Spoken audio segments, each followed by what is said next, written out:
As a child in Mecca, Saudi Arabia, Ferial Masry valued freedom and education. She left her native country to pursue both. She now teaches U.S. history and government at a public high school in Reseda, California, and is a passionate advocate for the American political system, having run 4 times for the California State Assembly. I've been teaching now, it's about 13 years. That was my passion. I know I love it because when I come to the classroom, I forget about the rest of the world. Anybody remember what civil rights are? Civil right is the positive action taken by the government to protect the citizen. Teaching is reaching. That's what, to me, is the most important thing, is to reach these kids, motivate them. I don't see anything, doing anything except teaching or politics, because in a way, it is connected. People are free to print anything they want. One day, a friend of mine called me and he said, "We want you to run for state assembly." So I said, okay. So I decided to run. And I knew that everybody was laughing at me because they know, no way I'm going to win. Nobody knows me, I have nothing. But I took it seriously. And one of the reasons I took it seriously, first of all, I thought it's an honor to run in a democratic system. I mean, here I'm coming from Saudi Arabia, never been in politics. Women cannot run for anything there. They don't even have driving license. And here I'm running for state assembly. That's what you want more than that.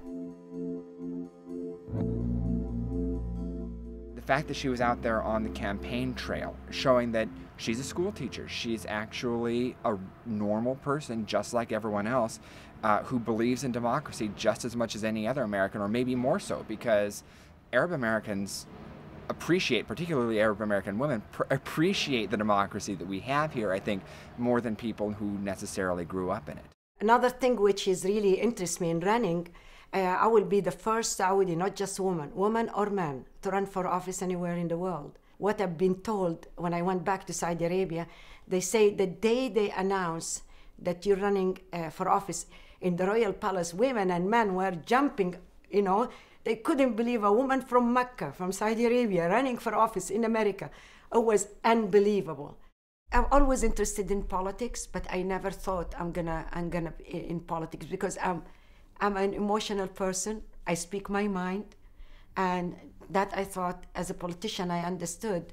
Politician, you have to be a politician. You don't speak your mind. Even if you believe in something, you have to change the way you say it, and I can't do that. When I was running for office, I knew that I'm not gonna win.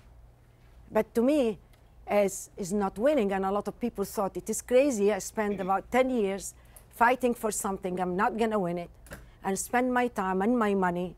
And to them, this is a lost cause to fight, and I was really fighting for democracy. I am sorry to hear that you were not elected to the State Assembly. Although you were not successful, you are to be commended for your dedication to your community. For me, it was running because I want to make a statement.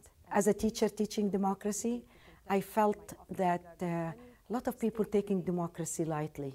We're starting today with the idea is how to protect our system.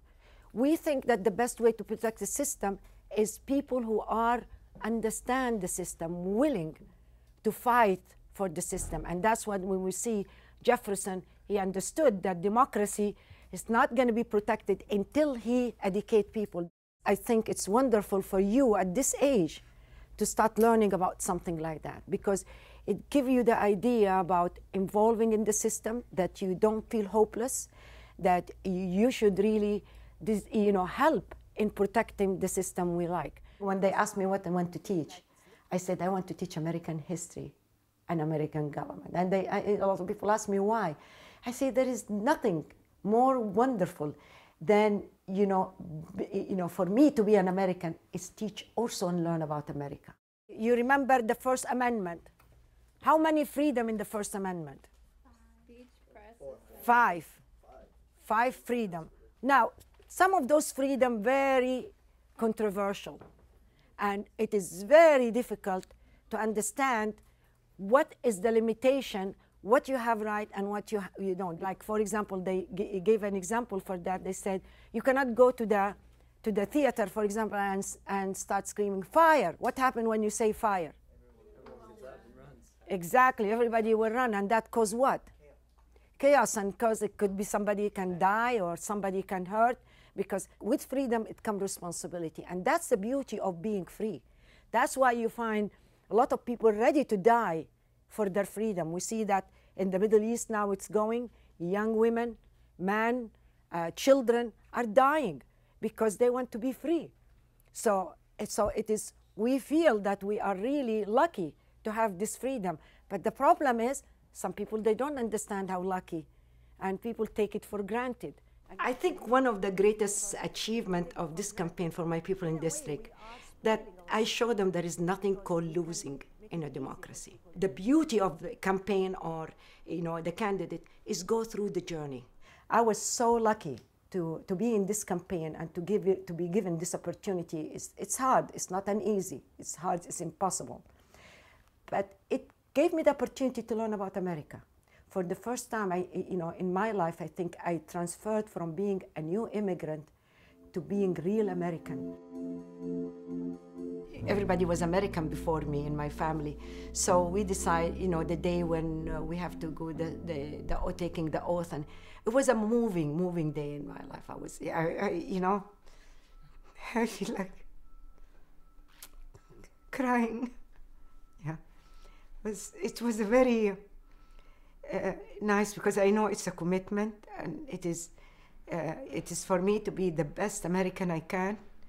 I felt great after that, and I decided to be real American, and that's what I taught my kids. And I say, I want you to be the best American, and the best Arab, and the best Muslim. And that's, I remember even what I told my son when he went to Iraq. And I said, you're going there, but I always taught you not to be the ugly American when you go, to be the best American, to be the best Arab, and to be the best Muslim. And that was my, the way I looked at it.